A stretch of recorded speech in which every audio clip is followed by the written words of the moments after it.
Hey, Cleaning Nation, Mike Campion here with Lindsay Bjorklund. It's that time of the week again. We are doing Ask Mike Anything. Questions from you, Cleaning Nation, our amazing listeners in our Facebook group or email support at growmycleaningcompany.com. But love, and by the way, if you're like, hey, I would want to come on and like have Mike talk to me personally, that'd be fun. Email Lindsay at support at growmycleaningcompany.com and she'll see and, see if we can make it happen. All right, Lindsay, who we got? How can we help? Awesome. Love it. So Kirsten posted in the Facebook group, how do you distinguish your team leads from entry-level cleaners? Are there any specific performance metrics you measure for them? When do you decide if it's time to promote or demote? All right, Lindsay, I'm going to give you the opportunity to be put on the spot, but I'm not going to tell you how. I'm just going to, you get to say yes or no. And then if you, and then we'll go for it. So you can, without knowing what being put on the spot is, you want in or you want to pass? I want in. Let's keep things interesting. I like this. You'd say that. All right. What do you think I'm going to say? Because Lindsay's been with me for a while and I know my answer and it's a rant. So there's your hint. It's not long. The answer is short, but I was like, oh, Lindsay will know this one. But she's looking confused, not confused, but not confident. What, in one sentence, what do you think I'm going to say?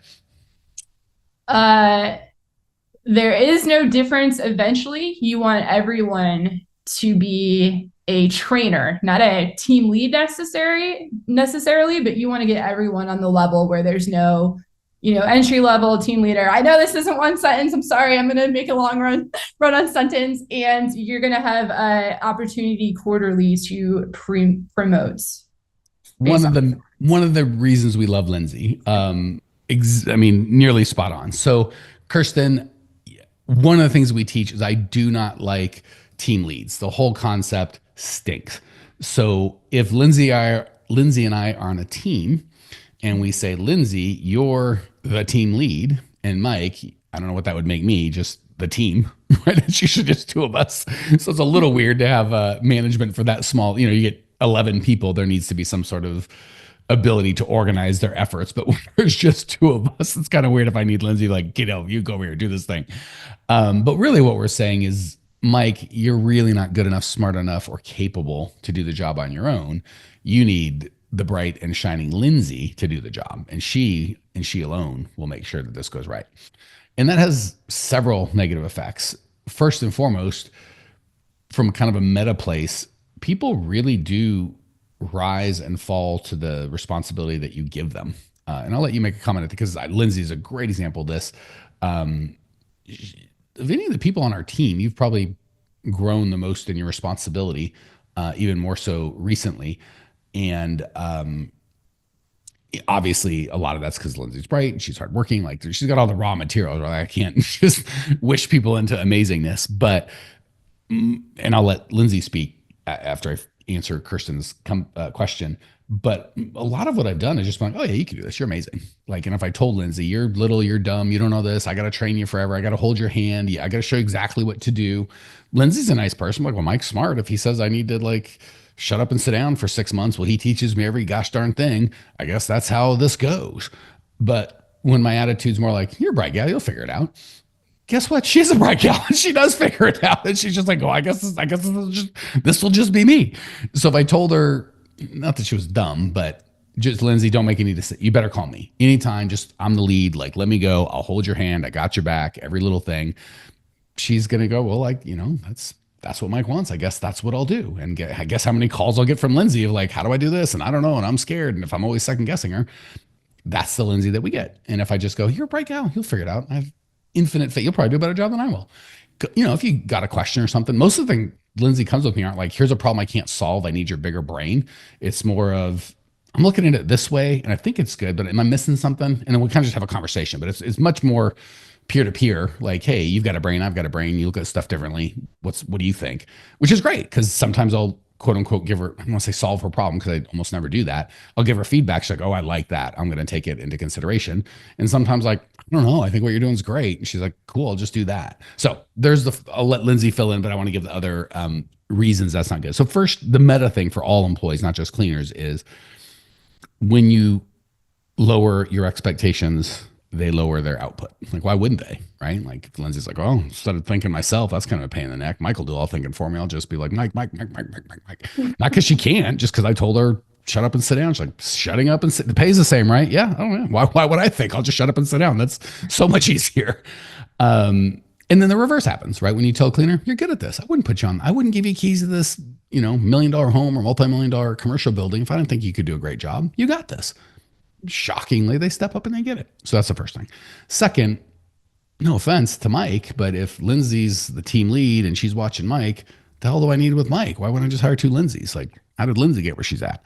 And a lot of times, like, well, she's been with me 6 months. I'm like, yeah, I know. But aside from just not dying or quitting, 180 times in a row or whatever time, what does she actually do? Like, well, she's just been around. And like, that's a terrible, no offense, but you don't learn a ton. It's not like you clean, I've been cleaning 20 years and I've gotten better every year. It's like, no, you clean for the first month and you've just repeated that month 200 times. Like, you don't really get better. And like certain things you can, I'm guessing neurosurgery, someone's been doing it 20 years is probably better than someone's doing it a year.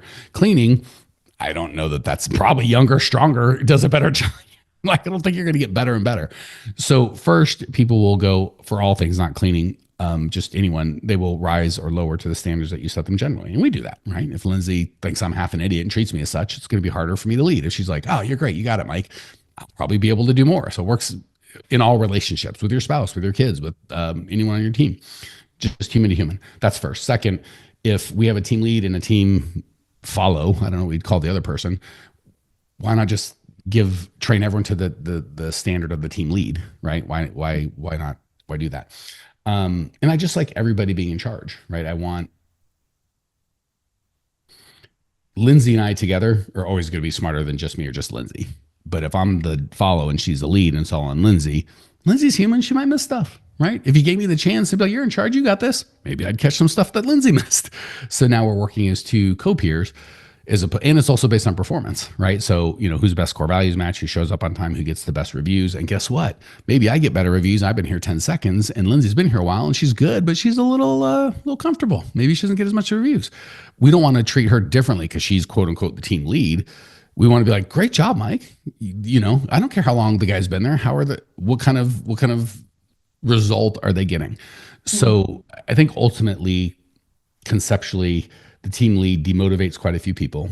The team, quote unquote, or the team lead gets sometimes a little bossy, especially at that level. They're a little, I'm in charge, and no one's really giving them that. Anyway, it's just a bad vibe. And at the end of the day, just hire all the people that are qualified and competent. Because if there's a team lead and a team follow, one of them, you're really saying this guy's or gal's qualified, this guy or gal's not. Just hire everyone qualified and let them do their job.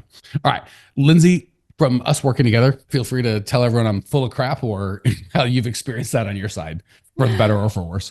No, I think that's spot on. I mean, people really do rise to the level of expectations you set. It's funny that I didn't mean to put this question first, but it's really interesting because I just did training before this call for one of our CHMs, and Customer happiness managers. Yes, customer happiness managers. And he's training and we've refined our procedures.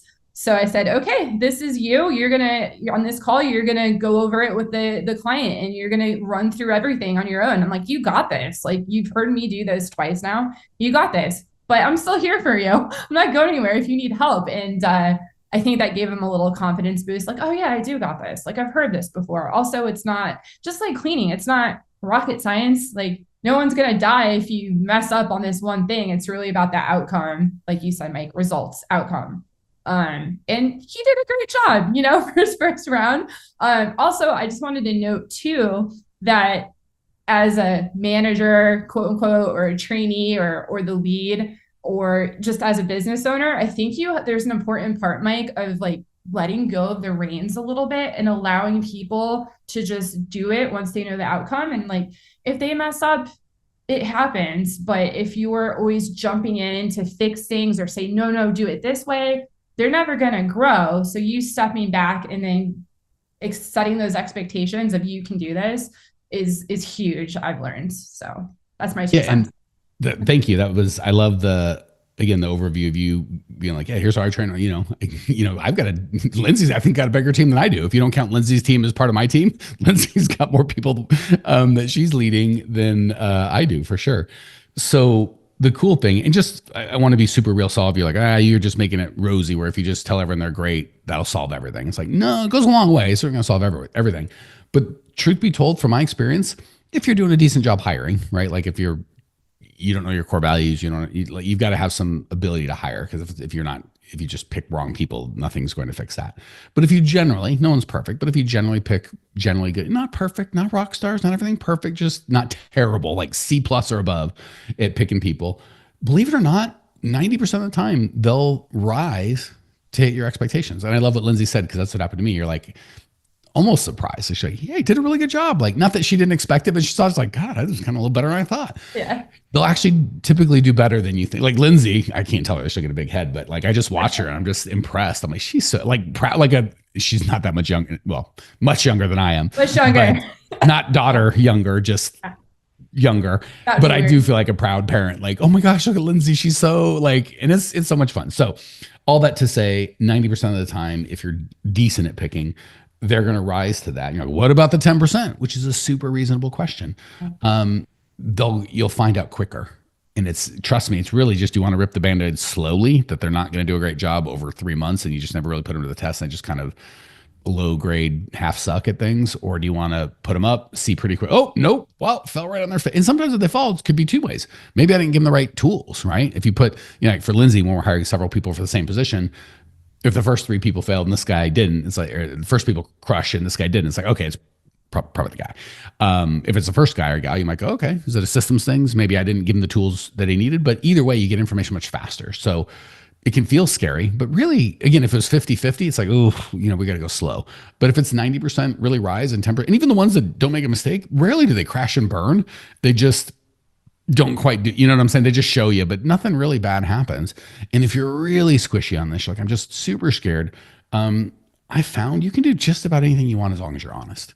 So like when we have a new customer happiness manager, we'll just tell the people, this is, Lorenz or whoever, he's great, but you're his first one. So give him a little extra love. We're going to make sure if anything goes wrong, just let me know. I gotcha. But he's great. He's a goddamn genius. He can do it. Just want to let you know he's new. If anything, give me feedback, good, bad, or indifferent. And people are great with that. So even if he does crash and burn, which he's not gonna, they're like, oh yeah, they told me he's new. It's no big deal. So those are kind of the layers. For those of you that are like, I can't, I'm too nervous. I'm the guy with the reins or the gal with the reins held tight. Just having done this quite a while, 90% are going to step up. 10% are going to be like, oh, you gave me too much too soon. And it's probably not going to crash and burn. It's probably just going to be like, okie dokie. Like, again, we're not doing brain surgery. Usually the tasks we've given them can get messed up and we just go fix it. No big deal. And for those 10%, you're like, even that's not acceptable an outcome. Just tell your clients or whoever's working with them, this guy's new. He hasn't done this before. Give him a little extra grace. And if you've got amazing clients like we do, people are like, no problem. They just want to know that you're honest with them. You got their best. You're going to solve their problem, even if, so as long as you're honest, you can do just about anything you want. Hey, Clean Nation, Mike Campion here. One of my least favorite things about these podcasts are we found that people love the show and they love the information. But when I talk to you guys in person, stuff doesn't get done. People love the podcast, but they don't take any action. If you'd like to actually implement this and get this done in your world, we have a whole team of people that do exactly that. If you go to growmycleaningcompany.com/talk, you can book a time with either myself personally or one of our teammates to at least help you come up with a plan to actually implement and change your life. So if you want to go from getting these good ideas in your head to getting them in your life, just book a free call with myself or my team, growmycleaningcompany.com/talk. And we can go from this one-to-many format to one-to-one and really get you some results. Excited to talk. All right. I feel like we went way too long and Kirsten's like, you didn't even tell me, how do I distinguish? So you don't. We have people, what we coach is they're literally to finish their training, they train the next guy or gal. So literally within like a couple of weeks, they should be up, fully gone, fully team lead. Everybody's in charge, in charge of their own deal. Right. And just so we wouldn't take, if Lindsay and I went on not as team lead and not team lead, just as coworkers and getting this thing done. We both went on a job and we agreed, all right, Lindsay, you do the bathrooms and the kitchens and I'm going to do the dusting and the trash or whatever the case may be. And we leave and someone calls and complains about the bathroom and the kitchen. I'm not going to have a conversation with Lindsay. I'm going to have a conversation with Lindsay and Mike. And then when Mike goes, oh, no, Lindsay was it? I go, yeah, but did you were in charge of before you left going, I put my name on this. This is good. Did you put your name on that? No, I didn't check Lindsay's. Okay, well, that's not what we do here. So even as a team, again, with a team lead, we're just going to yell at Lindsay. And then Mike's going to be like, I'm just dumb. I sit down and shut up. That's my job, right? Yeah. But with no team leads, everybody's responsible for everything. So you are putting your name on the whole job, not just the part of the job that you felt was your responsibility. Okay. That's a good rant to start, but let's see if we can get some other questions in. Also, Cleaning Nation, you would not want Mike and I as a team cleaning your house. I'm pretty sure. Like, we'd make you feel good, but no, I think we would do. Now, we'd probably take a long time. Yeah, we would take forever. But for me, I'm a terrible cleaner. But if I said I'm going to do this, like I wouldn't leave. Like it would look good before, and I'd probably call you too many times. Like, I don't know how to use this, and is it 2 parts? Why? I don't like. I'd have some questions, but again, it's so funny. Lindsay said it because neither Lindsay or I don't think describe ourselves as like great cleaners. But we're core values matches. We have fun, we make money, we be real, we help out. And if we said we'd do it and we try, you know what I'm saying? Like so again, huge point. I look for, especially in cleaning, I look for any core values match that's physically not handicapped or mentally not handicapped, could be a great cleaner. But great cleaners that are not core values matched, pass. Got it. All right, Mike, rant's over. We're going to continue with rant just has a comma. We're gonna move on. Pause in one rant, start another rant. Okay, I like this question from Lisa in the Facebook group. She said, we clean 2 2,100 square foot buildings next door to each other 4 days a week for $2,200. We have never raised prices for 11 years. 11 years, Mike, just saying. As they're my family's real estate buildings. How much should I raise it to after all this time? And the floors are time consuming, blah, blah, blah. Anyhow, Lisa, it's time to raise prices. Mike, any idea how we help her out here? All right. You guys are going to be shocked. You might want to sit down for this. Same. I have thoughts. If I could be so bold, I have strong thoughts. I know. Do not ask me to answer this one. This is all you. I won't. That's a once in a year kind of a thing. I have thoughts. Strong feelings. So Lisa, first of all, I'm going to get a little ranty. Please don't hear me not loving you. This is such a good question. I'm really appreciative of this because it's so representative of what's in the Facebook group and probably a lot of you guys listening. So certainly going to answer the question, but this is so much more about how to think about pricing than it is about what should the price be on this particular 20, because that I don't know. So she said so many things that I almost want to accuse Lindsay of writing this question and putting Lisa's name on it because it's setting me up so well for things I want to talk about. Actually, Lindsay wouldn't have even known. Like she and I, like this would be you and I scheming together to write this question so I could, but this is a real human. Lisa, we got you, girl. So Lindsay emailed me this one because I want to make sure, because there's so many things on here that I want to make sure we address. We have never raised prices. So let me give the foundational thought and then we'll go piece by piece on our question. Huge fan of cost of goods sold, not I'd charge $40 an hour or, it's, 2,000 square feet and it's 2,000 square feet an hour or 50 cents a square foot or in like none of that nonsense. Cost of goods sold. So what percentage of my income is going to go to the cleaners? That's really all I care about, right? If it's $100, do the cleaners get $90? They get $60, $4. We coach to 45%. But the big thing is the concept of what's the cost. So you're going to figure out, well, what does it cost me all in for my cleaners? Maybe I pay $20, but after payroll taxes and workers' comp, it's 22. They're going to be there 10 hours a month. That's 220. Another $100 for drive time or however you do that. That's whatever the case may be. Just divide that by 0.45 and that's what I'm going to charge. So the concept is always, what is my cost of goods sold as a percentage? And the reason we do that, we want a 30% profit. So we do 45% cost of goods sold, 25% overhead, 30% profit. So if that's the foundation, now we can hit all of her concerns. And I love like kind of prisms where you can put all the information through. It doesn't matter what the problem is. Like this is like the kind of secret code, the decoder that you're like, oh, I just put this in, same thing. So I'm going to give the same answer for every piece of hers. We never raised prices for 11 years. That has nothing to do with the price of tea in China. Either the price is right or it's wrong. That's all there is to it. Say your cost of goods sold are 90% and they've been that way forever, or they were started at 50% and things have gotten more expensive there. None of that matters.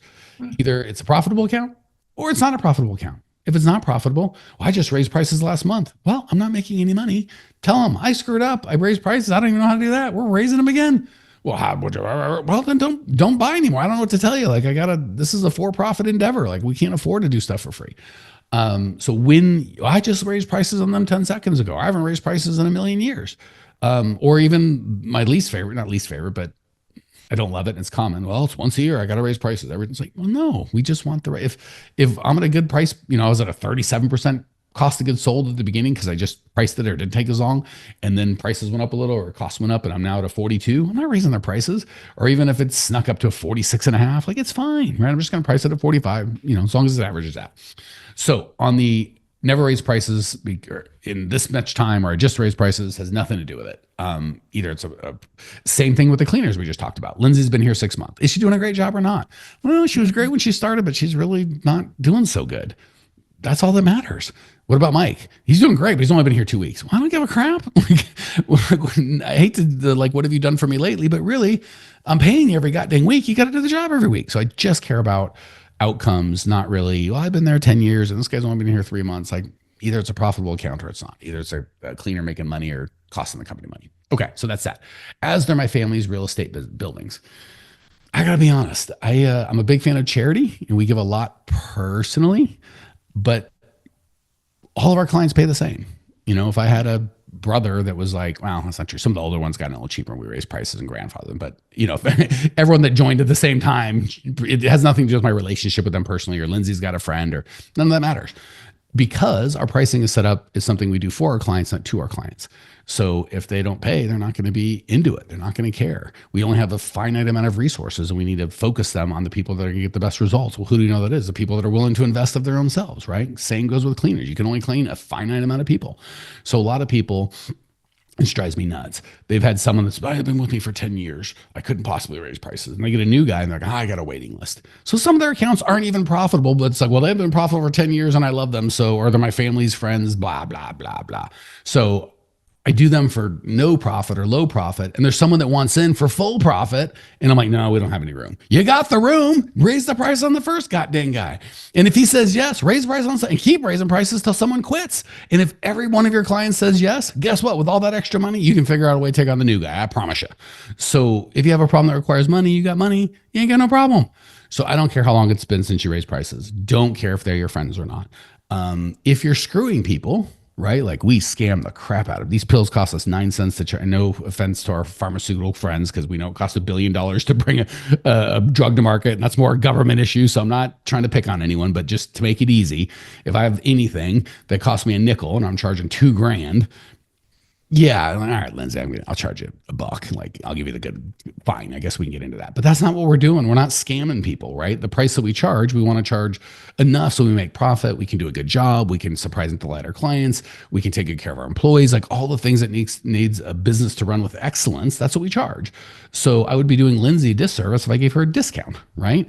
If I'm giving her the friends and family because like, oh, we're scamming other people. It's like, no, we're charging other people fairly. That's what it costs to get this done right. Well, guess what? I'm going to charge my best friend the cost that it costs to get it right. And if Lindsay's like, oh no, you can't make any profit. I want you to do everything for free for me. Like, I hate to sound like a parent, but is Lindsay really your friend, Mike? If she doesn't care, you know what I'm saying? Like, I get it if I'm scamming her, I'm living on a yacht and she's like, stealing bread for her kids, but it's probably not the case. Like, I don't know if a lot of you guys have yacht. And if you do, guess what? I'm just not going to take Lindsay as a client, and maybe personally I'll give her money. Or I'll, you know what I'm saying? Like, I'm okay with, I'm not saying you can't do nice things for people, but the best way to help the poor is to not be the poor.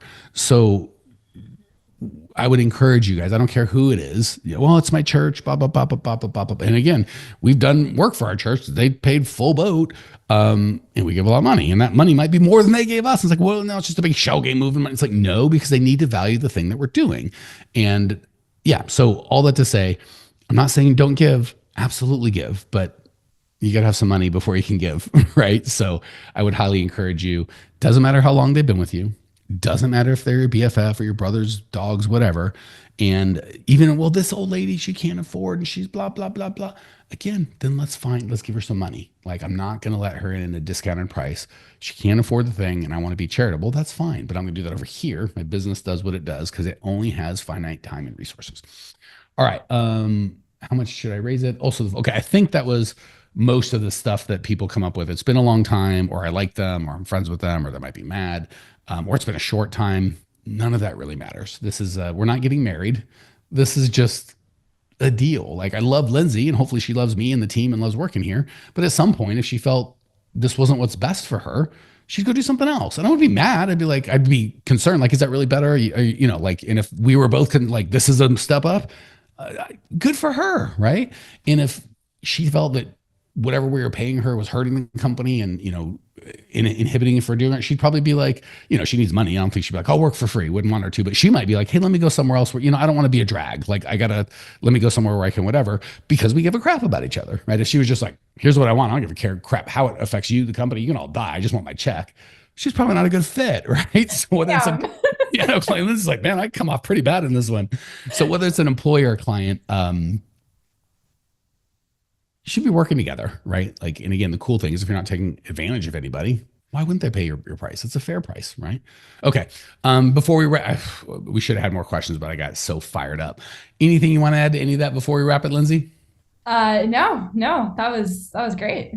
Rarely do I leave Lindsay speechless. I don't know if that's a good thing or a bad thing. Maybe she's just given up. She's like, you used all the words, Mike. There's none left. No, yeah. I mean, you did use all the words, but yeah, my big hang up on that question was when I saw 11 years, I was like, surely you would have had to raise prices by now. But I was surprised your answer made sense, though, because it has nothing to do with the amount of time. It's, are you profitable? Are your cogs in order? Yeah. So you got me.